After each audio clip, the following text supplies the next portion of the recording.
যাদের লজ্জা থাকে তাদের অল্পতেই শক্ত হয়ে যায়, আর যাদের লজ্জাই থাকে না তাদের লজ্জাটা মানুষের এখন বহিঃপ্রকাশ করা দরকার, যে আমি লজ্জিত অনুভব করছি। জনসম্মুখে শাকিব খানকে কিস করায় এবার নায়িকা পরিমণির উপর চটলেন অপু বিশ্বাস। রেগে মেগে মিডিয়ার সামনে পরিমণিকে ধুয়ে দিতে একই বললেন অপু। বিস্তারিত জানতে হলে ভিডিওটি পুরোপুরি দেখতে থাকুন। গত কয়েকদিন আগে অনুষ্ঠিত হয়েছিল শাকিব খানের বিদেশি কোম্পানির একটি র্যাম্প শো, যেখানে শাকিব খানের সাথে যোগ দিয়েছিল আলোচিত নায়িকা পরিমণিও, যেটা ইতিমধ্যেই সবাই দেখেছে এবং জানে।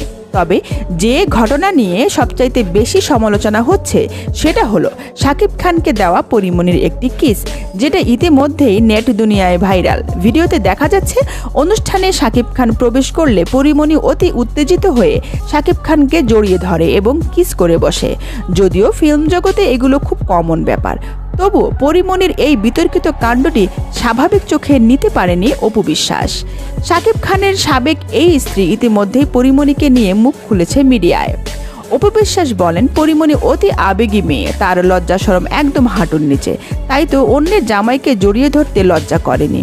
অপু বলে, পরিমণি যেটা করেছে সেটা খুব বিতর্কিত কাণ্ড, দেখতেও খুব বিশ্রী লাগছে। আশা করি পরবর্তীতে পরিমণি এমন ভুল আর করবে না। এ সময় অপু বিশ্বাস আরও বলেন, পরিমণি আমার খুব ভালো বন্ধু। আমার বিপদের সময় যে কজনকে কাছে পেয়েছি পরিমণি তার মধ্যে একজন, তাই তার প্রতি আমার কোনো অভিযোগ নেই। আমাদের সম্পর্ক আগের মতোই সুন্দর থাকবে। এ সময় শাকিব খানের তুফান সিনেমার সফলতাও কামনা করে অপু।